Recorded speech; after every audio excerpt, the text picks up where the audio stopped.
Jessie Coffield alongside Adam Kaufman, and we got a jam-packed 60 minutes coming your way. It's going to be a lot of fun, I think, anyway, right? It should be. A lot of top-notch betting and DFS advice coming your way as well. Let's kick things off, though, with DK Live's Gary and Thorne, Julian Edlow, and James McCool. We're looking for the best picks for tonight's showdown contest between the Yankees and the Red Sox. We're speaking my language. Yeah, exactly. So Masahiro Tanaka and Rick Porcello will be on the mound tonight. Both guys have been getting destroyed lately. It's been so ugly. So bad. So are you rostering either of these guys here, Garion? Nope, can't hear you. Good. I was worried it was just me. Yeah. Oh, there we go, I think. Hey, guys. There we go. Yeah, I was about to just offer my advice. Nope. But okay, let's go to the experts. Well, I mean, look, you guys already pretty much answered the question. You don't really need me to answer it for you. These guys have been awful, and it's really hard to stomach rostering either one tonight. I mean, Porcello's ERA is up over 10 his last 5 starts, and Tanaka, I mean, in a general sense, just his archetype is one that's always kind of interesting for showdown formats because he generally has been like high risk, high reward. But even that hasn't really been true so far this season. I mean, he's had 20 starts, and only 3 times has he exceeded even 25 DraftKings points. So I look at this particular matchup, especially with Tanaka being the more favorable of the two, but his salary being the highest of any player on this slate. I don't think I really want a piece of either. Julian, do you think either of these guys could bounce back, or you want to stay away?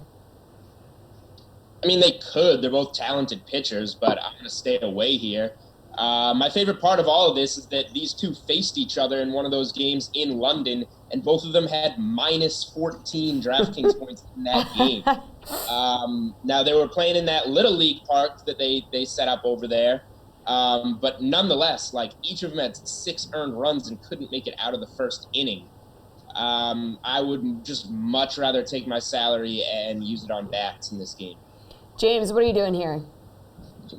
Yeah, I think I mostly agree with these guys. The one that I would be okay with using is Masahiro Tanaka. Interestingly enough, I think that he's a terrible DFS play, but in terms of showdown, he's not somebody like Rick Porcello. I just want to stack against him the instant I hear his name, but Masahiro Tanaka, I have a little bit of pause. So I think that I'd be okay using Tanaka if it came down to it, but I'm with Julian, and I'd much rather just spend up on bats. I think there's a lot of runs to get scored in this game. Funny thing about Porcello is, I mean, he can get you a win. Now, granted, they're facing a better team. We know that. The Yankees are the best team in baseball. They're better than everybody. Porcello, his last 5 starts, he's won his last 3 decisions. His last 5 starts, I looked this up earlier because why not? We should do a little research, of course, too. Yeah. 27 runs allowed his last 23 innings. He has gotten wrecked. Very bad. But all right, guys, New York has the 3 most expensive batters tonight available to you anyway, and Aaron Judge, DJ LeMahieu, and also Edwin Encarnacion. Now, all are right-handed. They're going against the righty Porcello. So does that turn you off any of these guys? James, let's go right back to you because you said instinct tells you want to stack against Porcello.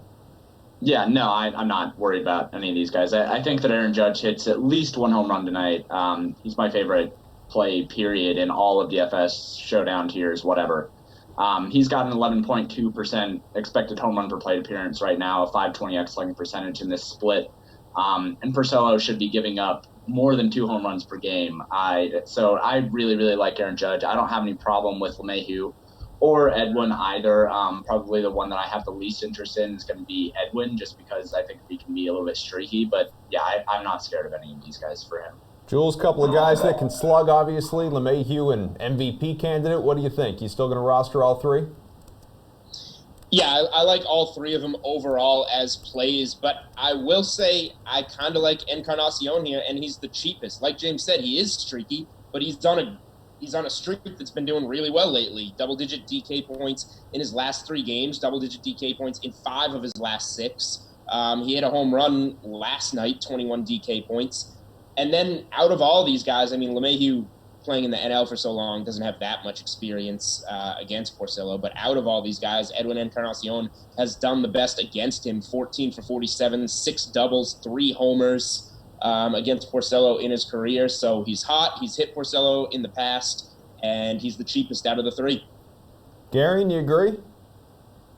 Yeah, look, I think pretty much anyone hitting in the top half of either of these lineups is viable tonight. We kind of spelled that out when we said we don't like either starting pitcher.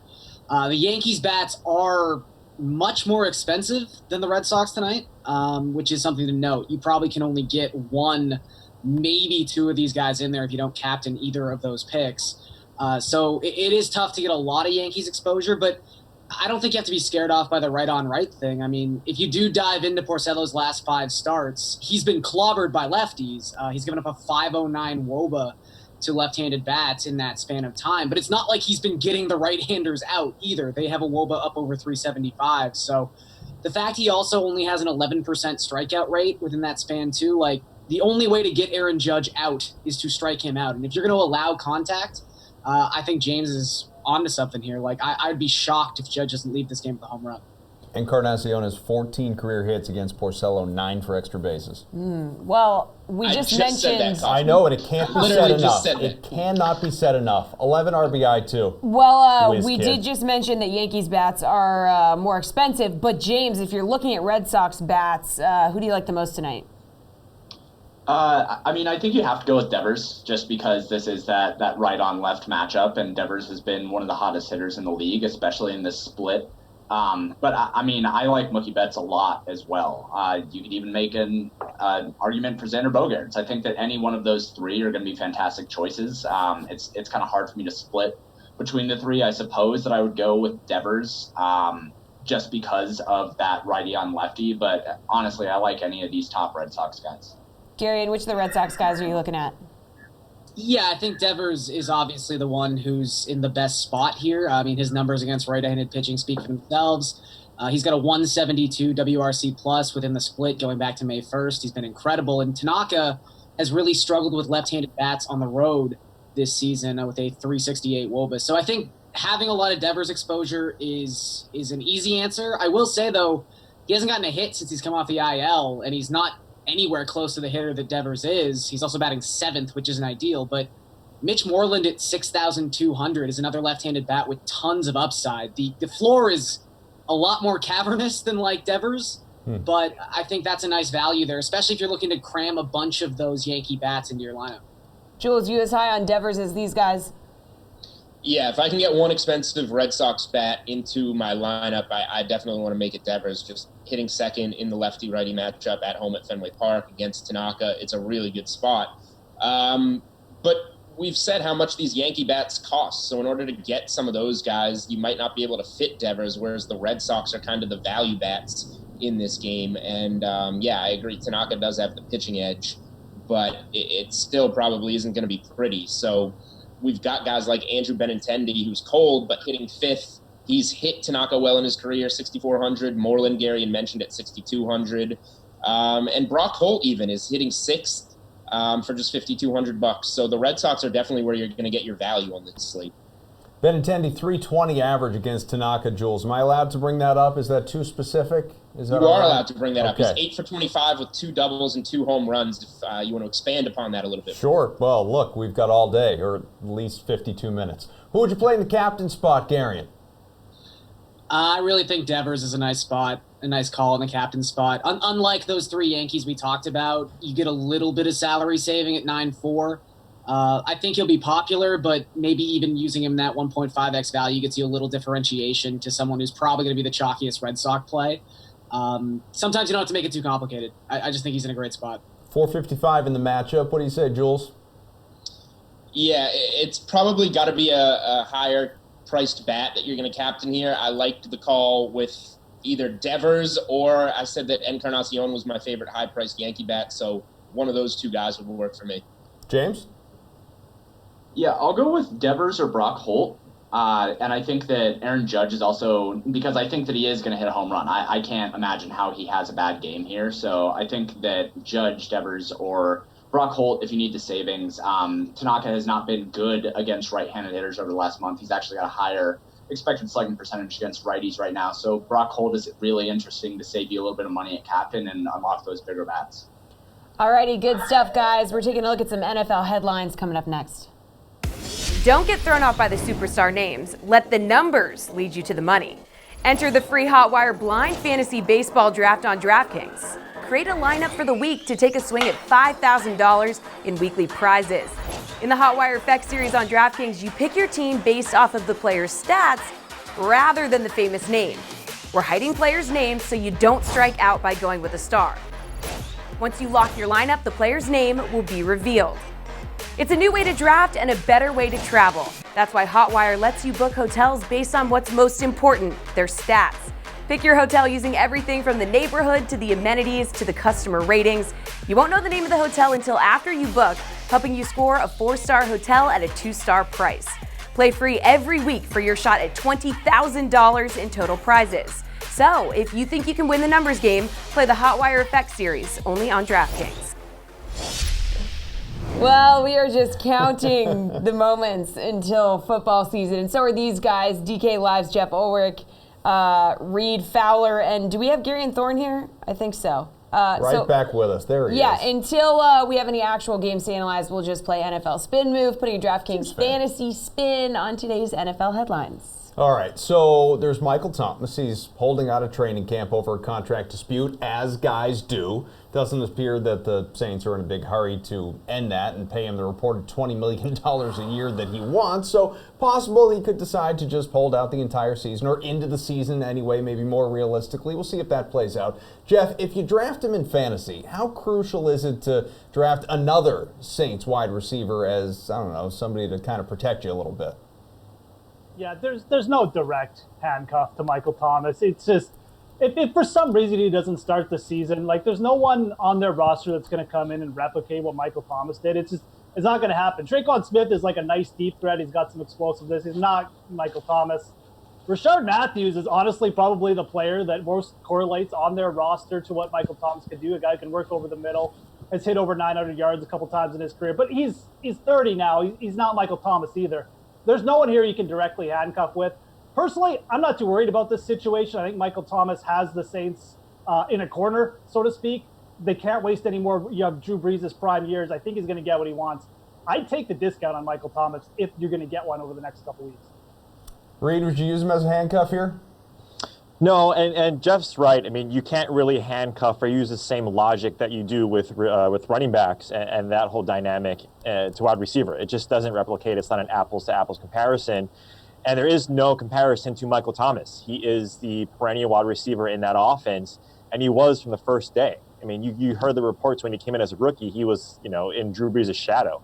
And if you just look at receivers on a grander scale, getting the same guys on the same team, that's even tough. So even if he does, right, even if he does come back and the contract talk is figured out, even grabbing a Tre'Quan Smith with Michael Thomas, we've only seen 3 wide receiver cores in the top 20 finish. And that was with these top receivers being, top 30 in that position. I mean, Tre'Quan Smith, Ted Ginn, these guys are in like wide receiver 80. It's not something that you feasibly see, so I wouldn't handcuff. I'd honestly see an uptick, maybe Jared Cook and Alvin Kamara being someone that you would feature in that maybe, first round, that second pick. He could really flirt with that if Michael Thomas holds out for the, beginning of the season. Well, coming off a career year, obviously, in 2018, 125 receptions. You can see it there on the screen with about 21, 22 fantasy points per game. He was out of control, Gary. And that being said, do you agree with these guys are saying that you can't just protect yourself by going and taking another guy on the roster? Yeah, it's kind of an interesting situation that Sean Payton's built with this offense when you consider that really they are one of the few duopolies we have when it comes to volume share in the NFL. Like, it's pretty much Michael Thomas or it's Alvin Kamara. There's no other options on this team. But suddenly it gets real socialist if he goes down. Like, I think that honestly we could just see strange rotations of receivers playing 50 to 60% of the snap share.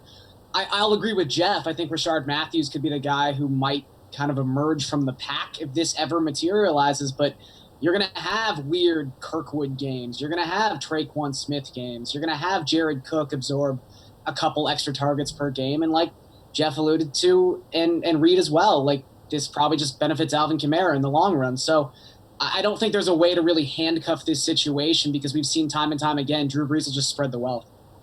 All right, well, Ryan Fitzpatrick worked out as the Dolphins' first-team quarterback. You could take him a little more seriously. Sorry. Pay the man a little respect. Oh, God. The first days at camp. So he played very well for the Bucs last season, as we know. Yeah, and Josh, he's going to start at some point this year. I know. Because it always happens. Always. Well, Josh Rosen wasn't exactly a stud in Arizona. We know that. So do you think Fitzpatrick could be a viable fantasy player this season? Just laughing at the poor bearded man. The starter, Reed. Are we going to see some Fitz magic?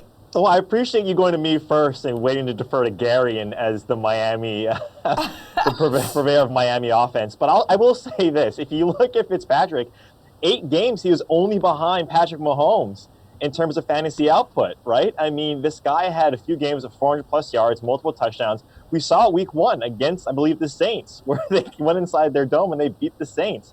So this guy does have the ability to score. We've seen it before. The reason why he's been on so many teams is because he just, he's a guy who turns the ball over. He wants to force it to the receivers, and it turns into turnovers, and that's why he gets benched. But at the same time, I mean, that's why you like a guy like Fitzpatrick in this spot start, because he bumps up this offense, and we're going to do the Devontae Parker and the Kenny Stills preseason bump, because no quarterback over the last 5 or 6 seasons has targeted receivers more than Fitzpatrick. So I think he can.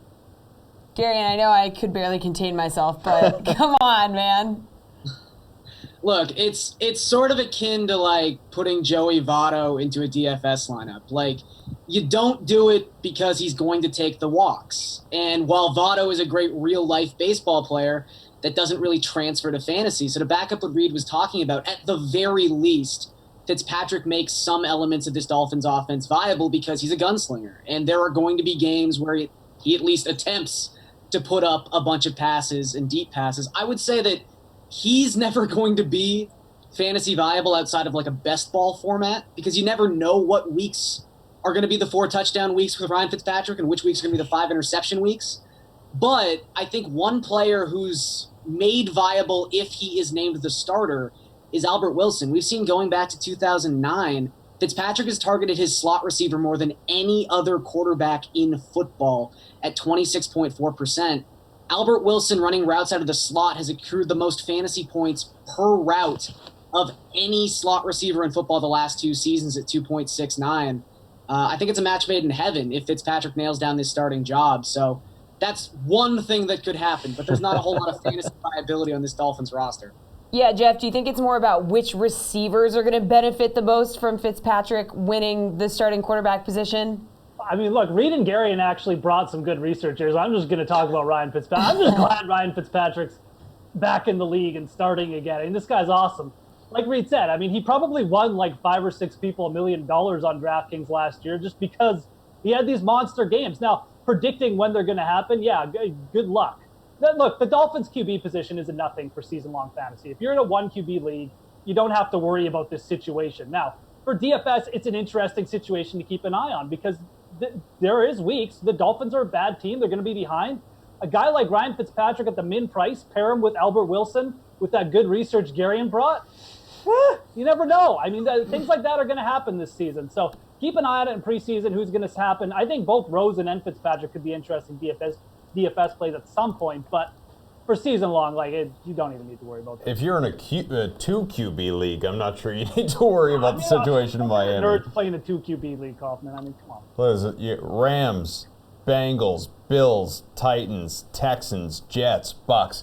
He's starting for all of them. He's going to start for the Dolphins. It is inevitability. I don't know if the DK Sportsbook has will Ryan Fitzpatrick start a game this year? Oh, that should be a thing. Bet 100 to win 105. It's still the safest bet you could possibly make. Even still, Eagles head coach Doug Peterson says that Carson Wentz is good to go as the team opened up its training camp. So with Nick Foles now gone, no QB controversy in Philly anymore, but it remains to be seen if that's going to help or hurt Wentz's play. Do you think there's a chance that Wentz has a down year now that Foles is gone, Garion?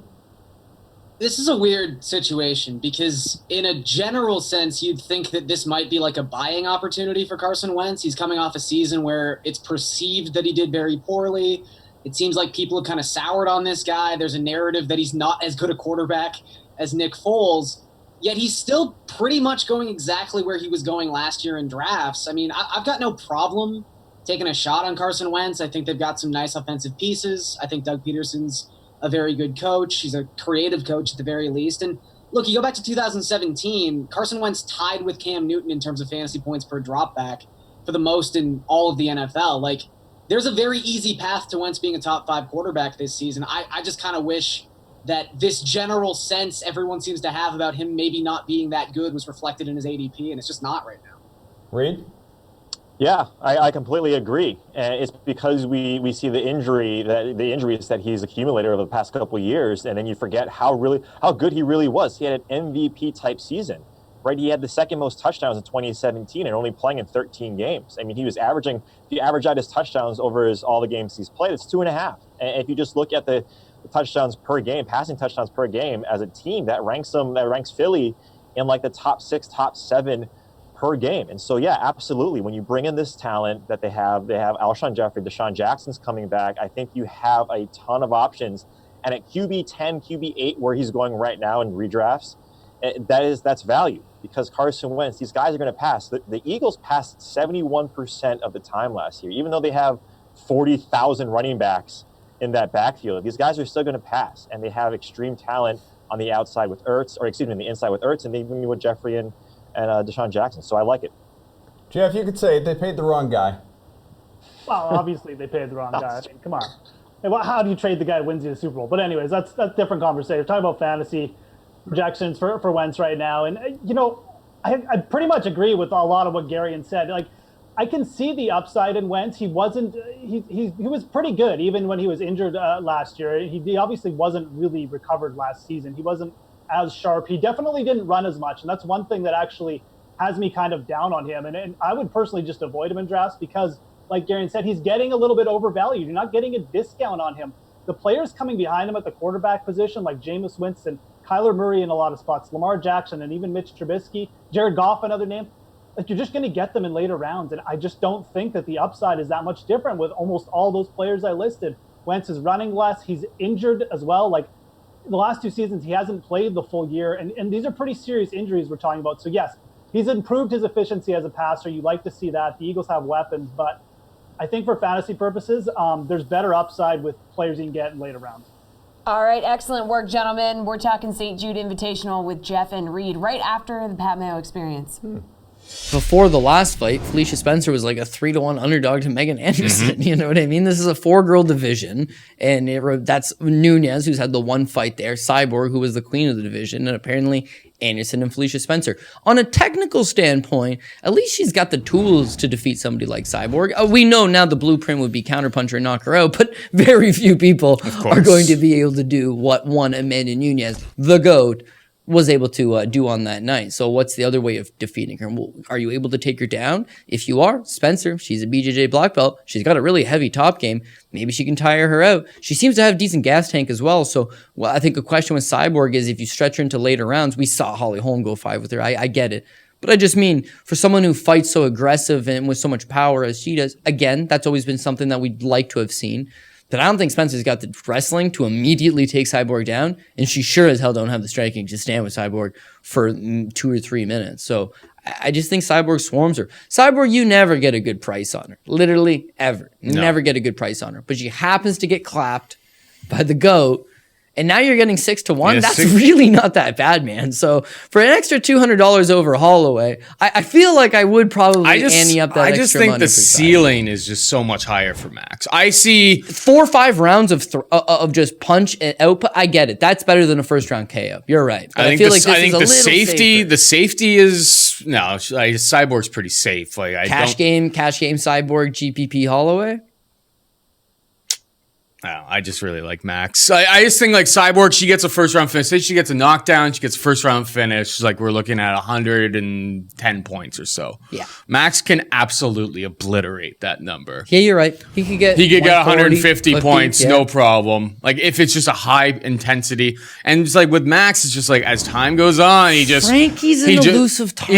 He is elusive. He's gonna be fast, but I don't know if he's gonna be faster than Max. Maybe not, but he hasn't fought anybody like Max in a long time. Yeah. Like somebody with that type of volume. They are who's able to keep you right in range of his strikes. I don't know. I think Max is the play this week, but I hope everybody goes to Cyborg like you, because then I'll have Max for cheap. Felicia Spencer could 100% with a nutritionist and a strength and conditioning coach make 135 pounds. Hell, there's a chance she can make 125. So I want to see the weigh-ins for both of those fights. I want to see what Max looks like at 145 on the nose, looking at Frankie. Does Frankie got the look in his eye? Does he got one last hurrah? Does Max got the look in his eye? Is he got his slurred speech. I'm kidding. It doesn't really matter. He's Hawaiian. They talk jargon. That's just the way it is. Likewise, I want to see the size advantage because, again, Felicia Spencer's only shot here is to get the takedown. And Cyborg is also a black belt, by the way. So if you're talking about... super strong. Yeah, she's super strong, man. She's very hard to take down. It's not as if Amanda Nunes went there, took her down, smoked her on the ground, let her stand up and knocked her out. It's like... She clipped her. She got a wicked good start. She was a little faster than her. Well, it looked like a whole lot faster than her. But again, she got a better start than her and got the jump, got the knockout. DK Live's Jeff Ulrich and Reed Fowler are back for PGA Showdown picks, taking a look at who these guys like for round 2 Showdown contest for the WGC-FedEx St. Jude Invitational. These guys really do a little bit of everything, They do. Jacks of all trades. We're happy to have him. Brooks Koepka, most expensive player for Fridays. He fit into your lineup, Jeff, at $10,600. Yeah, I'm going to give you some golf advice. I'm going to go fix your sink after, guys. Great. That's what I do. I mean, look, the top 4 players in the world, like Old plumber. They basically just didn't show up today. I mean, Rory, Dustin, Brooks, I don't even know who else, but the top 3 at the very least, like they just did not show up today. So, I mean, some of these guys are going to bounce back. If I'm going with one of them, I'm probably going to go with Brooks just because we know that the form he was in at the Open was insane. I mean, he was basically one of the leaders in strokes gained tee to green. So, a little bit of jet lag today obviously affected especially the top 3 guys. Like I said, I have the most confidence in Brooks Koepka out of these 3 coming in form-wise, so why not go with Koepka again if you have to choose between them? Now, you don't necessarily have to pay up for them. I think the smart play might be to just go with these players who actually played good today, but Koepka for the top 3 definitely would have my most attention. You willing to pay up there, Reed? Yeah, thanks for the clarification there, Kaufman, on what he was trying to say, explaining his joke. He needs that. Yeah. No. You try and help him out however I can, you know? I'm not. I see what Jeff's saying. I get it. He's top 10 in round 2 scoring average over the season. But, you know, you had 2 factions of thought, right, with Brooks coming into this. Like, does he care or doesn't he care? It's not a major. Therefore, he doesn't care. A lot of us thought, and I agree with Jeff pre-tournament, that, look, there's a lot to be played for. And just right now, he looks disinterested. If you watched him, and yes, granted, there may be some fatigue with that, he just doesn't look like he's interested in, you know, climbing up the leaderboard. And now I have no idea what he's thinking, but just from a vantage point of ours, I'd rather go with Dustin. He had a very, very colorful card today. I mean, he had, 4 bogeys and a double, and he still finished at -1. So I like Dustin a little bit more if we're choosing between these top guys as opposed to Brooks. Imagine being so good at something that you can afford to just coast in and not care. That would be nice. Right? I can't think, nothing comes to mind for me. No, All right, don't have that. Tommy Fleetwood's off to a decent start after finishing 2nd at the Open last week. So, Reed, are you going to roster him for 10K tomorrow? I'm not. I sort of what I said earlier in the week with Tommy. Like he's playing fine. He had a pretty pedestrian round. It wasn't bad. It wasn't good. But I like another Englishman who's cheaper than him. And Justin Rose is someone that I'd rather pay down for. I believe he's in that mid 9K range. He's someone that comes in 5th in ball striking after today's round, 25th in strokes gained putting. He's gaining over 2.5 strokes in the field in this elite field in ball striking. That really is nice, especially at this course. He has way more win equity, and that's what you need at this course. There's no cut, and so you want these guys who are going to perform well, that have that win equity. We always talk about it with Tommy that he hasn't won yet on the PGA Tour. That time is coming, but with all of that emotional roller coaster, again, trying to predict how these guys are feeling a little bit, Tommy is someone that I'd rather not pay that $10,000 or up price tag and just pay down to what Jeff was mentioning earlier. Jeff, Fleetwood hit 12 of 18 greens in the first round, missed no putts within 10 feet. Yeah, he still really didn't putt that well because he didn't make that many birdies. The thing about Fleetwood is, yeah, he's consistent. He's hitting it well off the tees, arrow straight. He's probably not going to hit it in the water or take any doubles or anything like that and completely sink your lineups. But the guys underneath him just have way more firepower. Justin Thomas, first in a strokes gained approach today. He's just so on with his irons. At some point, he's going to throw in a low round. We saw John Rahm go low today. I'm expecting a round like that from Thomas. So Thomas would be my first choice in this range. But Cantlay, Schauffele, Matsuyama, all these guys, they're just hitting it a little bit better with their irons, and I think they just have a better shot at going low tomorrow than Fleetwood. So Fleetwood's nice. He's, like I say, he's probably not going to blow up or anything, but guys underneath him, starting with Thomas, are all more appealing to me. Jeff, is there someone near the top of the board that, I don't know, you don't want to roster tomorrow despite how well they've done one day in? I mean, just looking at it briefly, I mean, obviously we have Rahm up there. I'm not going to fade John Rahm just because the form he's been coming in has been so good. But a guy like Hideki can always throw in a bad putting round. So I mentioned Justin Thomas in that price range. Hideki's so popular this week, and he's going to continue to be popular because he started off well. So I would take him just on a pure ownership fade from a DFS perspective personally. He was hitting it okay, but it wasn't anything great. And like I said, the putter for Hideki can always go cold. So he would probably be my fade candidate, at least for one round from the top. Okay, so how about you, Reed? Yeah, I don't mind that. It's sort of in the same sentiment. It's Patrick Cantlay for me. He's in the second position right now, and he came in, I think, 6th highest owned in GPPs. Same thing. I mean, this guy has had probably one of the best seasons, if it's not like for Kuchar and some of these other guys like John Rahm. Patrick Cantlay is playing amazingly. He's been a popular play each week that he's teed up.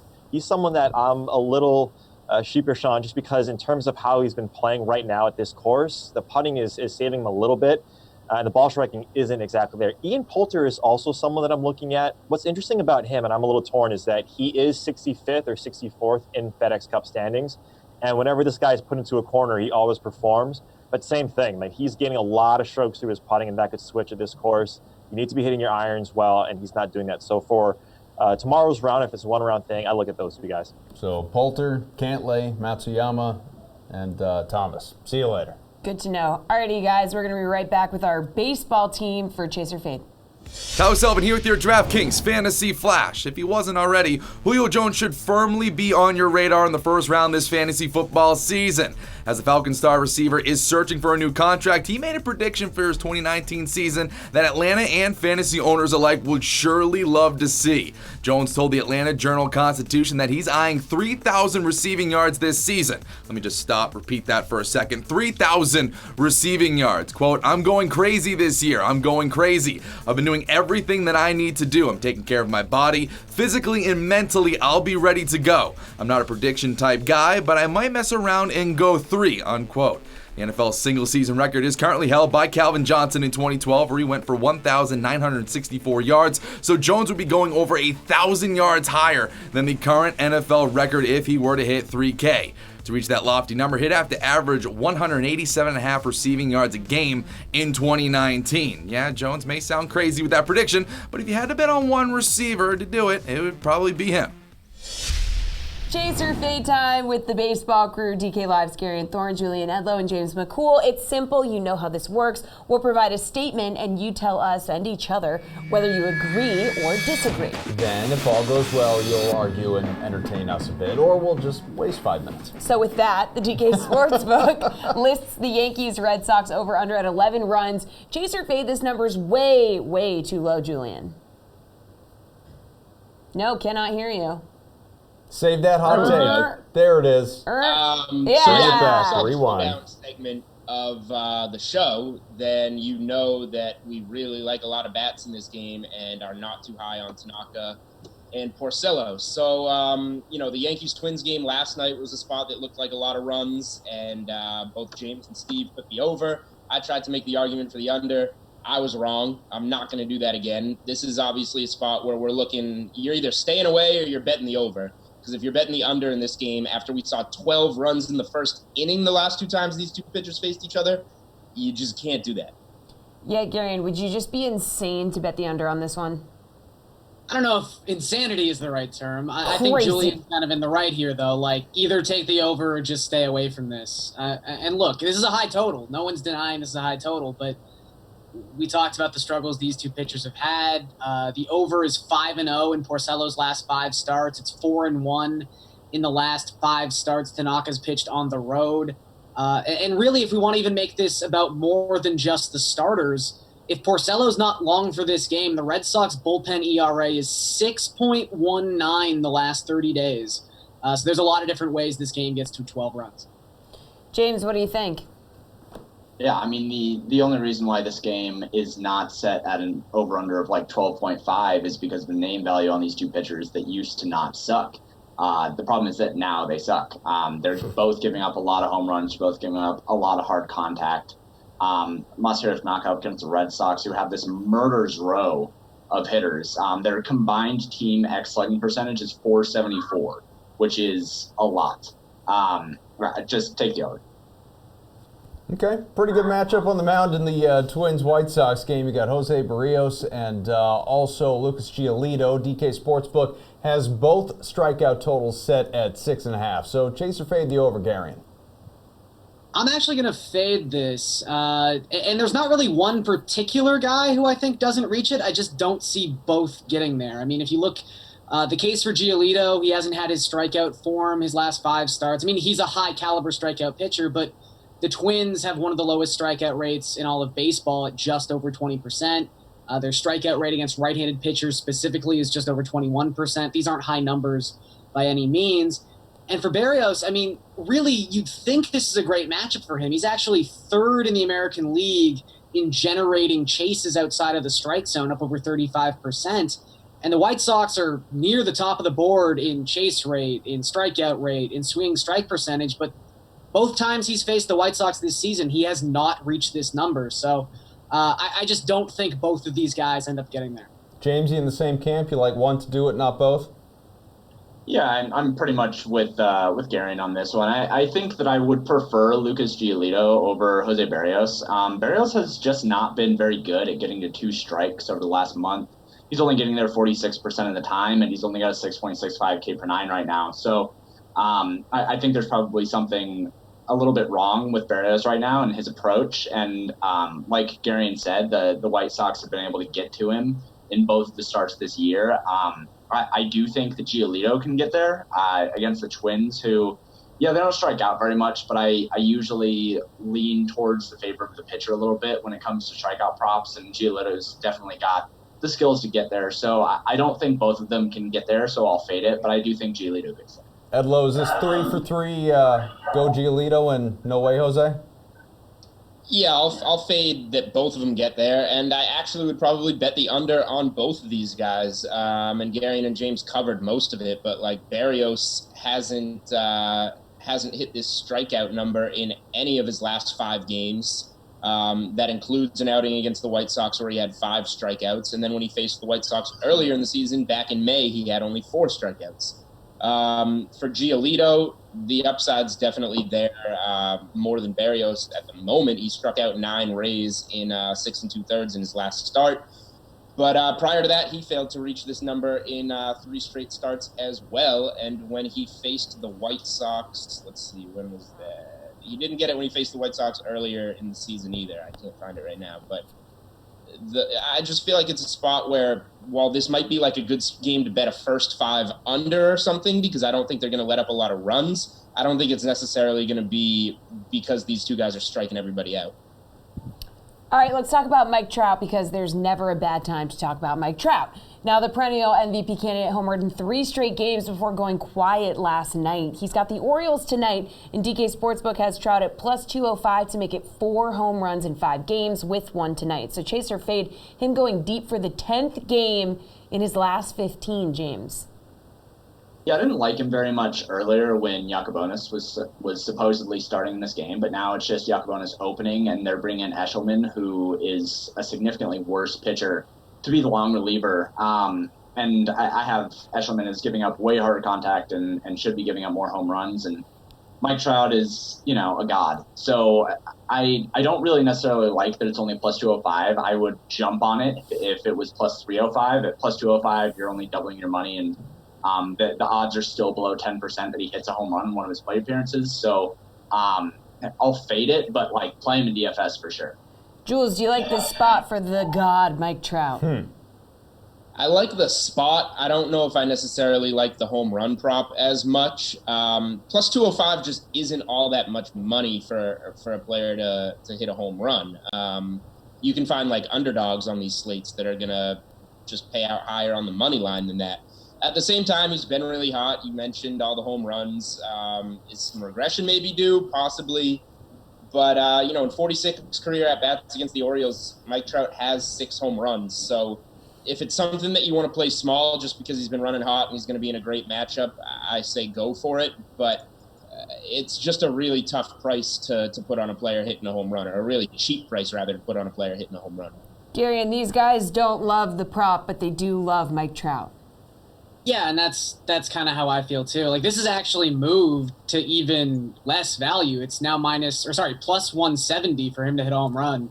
Man. Like, I can understand it. Like, Baltimore's bullpen leads baseball in home runs per 9. I get it. They're bad, but I just couldn't touch a player to hit a home run and not even double my money. What I will say is if you bet him to hit a home run and win, the DK Sportsbook will give you that at plus 300. So maybe if you want to get a piece of it, that's a way to attack it. But I'm not doing it at plus 170. Mike Trout having the best season of his career since last season. Thanks, guys. Great stuff as always. Gary and you will stick around. You're going to join our football pool, and we'll mix in just a little more baseball with the Panel B bunch on Madison Bumgarner right now. Bumgarner's price is going to be ridiculous just because of how hot the Giants are, and they're now fighting for a wild card. So they might even want to keep him, right? Exactly. If I don't think they're going to make the playoffs, but they arguably can get one of those wild card spots, which doubles the price right out of the gate. It's like, well, we don't need to trade him. We might make the playoffs, right. And then you automatically just have to throw more in there. So Bumgarner is going to be really tough to get, but he's also obviously the biggest name, the guy that you would want to get. So he's going to get some really aggressive offers, I feel like. The worst thing to happen to baseball right now is the Giants getting hot. Yes. It really, literally crazy hot out of nowhere. It ruins the entire trade market because Bumgarner was the guy that everybody was shooting for. Now all of a sudden, this team that's going to end up going nowhere, they're not going to make the wild card. Get my one shot. They're not going to make the wild card. The Giants are winning the World Series now. This is my one shot. This is automatic now. This is my one shot. Sorry, go ahead. They're not going to make the wild card. They're definitely not going to win the division. So what the hell are we doing here? Get rid of Bumgarner. Get your prospects. Go back to your NL West and 14 games behind. But really, now they have to think about, should we stand pat? Should we keep Bumgarner? You have to think it now. If you're the Giants, you're 2 games out of a wild card spot. Well, and that's where other names now. I mean, you've seen Mike Minor. While the Rangers are kind of seemingly doing the opposite, Mike Minor's name's been getting floated around, but he's been struggling. Matthew Boyd, also a name that has a lot more potential. The issue there is, not necessarily the issue, but he has 3 years left on his deal. Yeah. Really, obviously, team-friendly deal. Very. So you're going to have to pay a lot more likely for him, even though what you're looking for, obviously, these teams are looking for a guy to help them right away. And Boyd certainly has the strikeout potential, but he's also a little bit more inconsistent. Certainly doesn't have the pedigree that Madison Bumgarner, probably not even really that Marcus Stroman has. So do you make a move for a guy like that who then you'll at least have for longer so you feel a little bit better about what you're giving up, but you might not feel as good in the immediate, which is really the reason you're making the deal? So that feels like, what's Stroman's deal? Is he in a contract year? You're asking for actual facts here. I know. We don't do facts here on Panel B, but from time to time we actually need one. For Boyd, what I was going to say is starting with Boyd, this is the last year of his deal. Okay, before he goes into one more year. He has one more year of arbitration. Okay, so that makes Stroman a perfect Twins guy, whereas we want him this year and we'll see where it goes and we're not committing to anything else. Whereas Boyd is the perfect Yankees, Dodgers, Red Sox guy where it's sure, we'll give you a ton of stuff for him and we are planning on being contenders this year and next year and next year. And we'll take him for his whole deal. More NFL previews coming your way, and tonight we are talking Chargers with Jeff Ulrich, Garion Thorne, Reed Fowler, all of DK Live fame. We're getting closer to the start of the season, so we're breaking down the most important fantasy players on each and every team for both season-long and DFS. So the DK Live panel pegs Melvin Gordon as LA's fantasy MVP, which isn't all that shocking, Jeff, but is the running back also your pick? I mean, we got to talk about 2 scenarios here. First of all, sure, your show. If Melvin Gordon's sitting out or not sitting out. If Melvin Gordon doesn't sit out and he comes in, I think for sure he's going to be the MVP. I think the team's MVP. I think the Chargers want to play defensive football. I think they want to run the ball. You've seen them build up their defense through the draft. Anthony Lynn is not a guy who wants to go out and get in shootouts every week. So I would have no problem projecting Melvin Gordon maybe in the 6 or 7 spot in your drafts, assuming he's healthy and he's coming in with his contract issue settled. Now, if this thing drags out and he misses like even a week, I'm all out on this because we saw it happen with Le'Veon Bell last year. I think he's empowered these running backs, and I think it's definitely something you have to worry about with Melvin Gordon as opposed to Michael Thomas. Where are you sitting on this one, Garion? Yeah, I 100% agree with Jeff. I mean, this is concerning. I mean, this is a player who, went on national television last season and almost pledged his allegiance to Le'Veon Bell and said how much that made sense and how he would do something similar if he was put in that situation. And now he's in that situation. And look, every player and every holdout is different. But, if you go back through Melvin Gordon's injury history in the NFL, it's not that long a career. And he's got 3 relatively major knee injuries. Like, I think this is someone who is going to want to get his big-time contract before he's forced into another snap of NFL action. So I'm concerned here. If he comes out tomorrow and says he's playing week 1, he's a top 5 running back, no question. But there are some serious question marks here. Reed, you worried he's going to sit out? Yeah, really quickly, if you just look at the position, you hear this word thrown around a lot, is the devaluation of that position, right? That's always been the case with running backs. And you're kind of seeing it now that with the highest yards per carry from Melvin Gordon, that he's demanding this kind of money.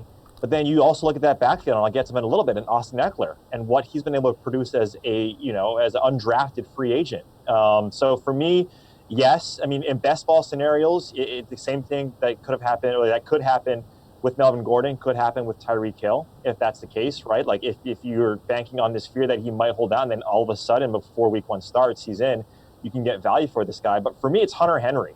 It's in this position and the tight end and sort of that tier 3 or tier 2, a young tight end. This guy in 2017 was 4th in catch rate. He had 8 touchdowns over 13 games. I think it's going to be a huge season for Hunter Henry. All I know is, unlike last year when I took Le'Veon Bell as my first round pick, not doing that with Melvin Gordon. Yeah, I care. What do you think of that? You know what, Reed? Let's stay with you. Not only so you can come back at me, but also because you brought up a name I was going to go to. Hunter Henry, LVP. Another issue entirely, and not where he'd like to be, clearly, but least valuable player. Is that what the Magic 8 Ball says for you and the way that the panel says it for us? Clearly not if you're going to go the other way. Yeah, not even close. I think this guy is going to have a breakout season. You just see with Phillip Rivers, he targets his tight end quite a bit in the end zone.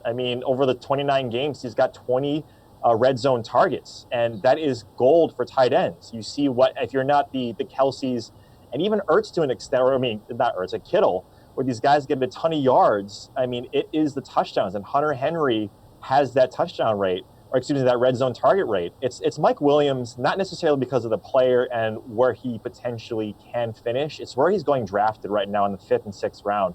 Christian Kirk, Dante Pettis, both of those guys are going after him. I'd rather have those 2 guys over Mike Williams. It's just unsustainable efficiency at 10 touchdowns and however many, 40 or 50 receptions. It's unsustainable. Jeff Henry, LVP, or do you agree with Reed? I never agree with Reed. I There definitely you don't go. agree with Reed on this one anyways. I think Hunter Henry is a little bit getting a little bit too hyped up here. It's not necessarily that he's a bad player or anything. It's just you look at the Chargers. They had they were only 22nd pass attempts last season. Nothing's changed about their offense. Their defense has gotten better. So they might actually end up passing a little bit less this year. And then you have Keenan Allen soaking up all the targets. You have Mike Williams as the de facto probably best red zone target, and he's a great touchdown maker, as we saw last year. How much is there left over in this offense for Hunter Henry? Yes, I think he's athletic. Yes, I think he can pop in a couple games here. He's going to get 4 receptions, 100 yards, break off like a big one over the middle. I think, though, when you look after the big 3 tight ends, you got Ingram, you got O.J. Howard, Hunter Henry. I would take Hunter Henry at the bottom last between those 3 guys that I just mentioned. So I think he's probably, from a valuation perspective, might actually end up being the least valuable. Yeah, get ready for Evan Ingram to collect passes from Daniel Jones. Yeah, that's a good call there, Ulrich. Beckham, he averaged 80 yards last year, Reed, so I will get ready for that. But okay, good. Worst offense in the NFL, that's the tight end you want. Good. Sterling Shepard is week to week with a fractured thumb, guys. I don't know if we're just mentioning Giants and former Giants, but all right. Kalen Ballage getting RB1. We don't got to talk about that. Okay, all right, let's just move right along. LVP Hunter Henry there, Garion. What do you think? No, I mean, I can agree with elements of what both these guys are saying. I'm not nearly as excited for Hunter Henry as Reed is, but I guess I'm not as far down as Jeff is. I don't even know if Jeff's really that down. Like, he still has him as a top 6 tight end, which says a lot about tight end. It's hard to be a guy who's definitely going to be slotted in every single week as someone's starting tight end and not be at least some amount of value. So I think he's a perfectly fine player. I think the fact that last season the Chargers were towards the bottom of the NFL in target share for the tight end position was completely due to the fact that Hunter Henry wasn't there. It was more about the talent than the offensive philosophy. And actually, this might be somewhat controversial, but I almost think Keenan Allen's going to be their least valuable player. Like, I don't think he's someone who's going to fall off the face of the earth by any means, but he's being drafted as a consensus top 10 receiver in PPR formats, where I see him more as like a fringe top 15, top 20 guy. Like Jeff was saying, this is a team that doesn't necessarily want to pass the ball 35 to 40 times per game. They're a team that had the lowest paced offense in the NFL. And Keenan Allen already went from someone who in 2017 led the NFL in red zone targets to just 17 red zone targets last season. And he was getting fewer targets overall in that offense. So if Mike Williams is going to emerge and still be the red zone target that he's probably going to be regardless of how he performs versus his ADP, and you add in Hunter Henry, knowing what we know about Phillip Rivers' relationship with tight ends in the red zone, I just think Keenan Allen produces more like a top-end wide receiver 2 than a wide receiver 1 this season. Okay, well, you just called it right there. Interesting breakout player choice here. Mike Williams. Reed, are you looking for the receiver to explode? And we're starting to run tight on time, so give us the Cliff Notes version of your answer. No, just that efficiency is unsustainable for me. I clearly like someone else in the red zone. Austin Eckler, too. I mean, let's not forget how good he was efficiency-wise when Gordon was out. So if he's out, then I like Eckler as well. Jeff, where do you sit on Mike Williams? I think it just depends where he's getting drafted. If you can get him in the later round in the 6th or something, I think he's got lots of upside. He's really efficient in the red zone. If you saw over his last 8 games, he averaged over 5 targets a game. I will say this. If Gordon sits out, it's going to be Justin Jackson time. That's the guy you want to target, not Eckler. Gary and Mike Williams, what do you think? Yeah, it's all about the ADP. Right now, it's bordering on too high, but I do think with more snap value, and we kind of saw that towards the end of last season, this is someone who's not going to be as efficient in the red zone as he was, but is going to be a very high-volume red zone target. All right, thank you, boys. Gary, and stay with us. You other two, skedaddle. Get out of here, all right? We don't need to deal with you. But everybody else stick around because there is a little more show to go, about 8 minutes worth, actually. Baseball's back after this word from the NBA. Hey, I'm Tara Lanazak, and with your DraftKings Fantasy Flash. Warriors coach Steve Kerr has never been afraid to speak his mind, and he proved that once again this week, calling out the Lakers for how they acquired Anthony Davis. It's bad for the league, Kerr said while appearing on the Warriors Insider podcast. When you sign on that dotted line, you owe your effort and your play to that team, to that city, to the fans. And then it's completely your right to leave as a free agent. But if you sign the contract, then you should be bound to that contract. The league may not have a problem with players demanding trades, but they certainly have a problem with how public the requests have become. Commissioner Adam Silver previously said he wished Anthony Davis's situation with the Pelicans was handled behind closed doors. Tampering allegations dominated NBA headlines this season, and it's led to the entire free agency process coming under investigation. Well, it was fun while it lasted, but we may never see another NBA offseason like the one we just had. Yeah. All right, last segment of the show, so it's almost time to say goodbye. But don't tear up because it's only Thursday. Don't you mean it's already Thursday? I don't. Okay, anyway, DK Live's Gary and Thorne, Julian Edlow, and James McCool are here for MLB Tears of Joy. So still tears, just a different kind. All right, we're going to do a few of these anyway, gang. Tier 3, Mookie Betts, Whit Merrifield, Francisco Lindor, Aaron Hicks, Didi Gregorius, and Shohei Ohtani. I don't know how many that was, but it was a bunch. Who do you like most, Felix? Nobody knows what that means when you call me that, Kaufman. Look, I'm looking right at the Red Sox-Yankees game that we've been hitting on all show, but we've got 3 options here, Mookie Betts, Aaron Hicks, and Didi Gregorius. I think all 3 of them are really strong options if you're making multiple lineups, but I'm going to go with Aaron Hicks here. I just think the Yankees' offense is in the best spot. Hicks is in the best spot. I don't know if you knew this, Kaufman. Aaron Hicks has 3 home runs off Rick Porcello in his career. Wow. But you probably do know that. It's all about BVP. You know, I'm that guy. I have the T-shirt. James.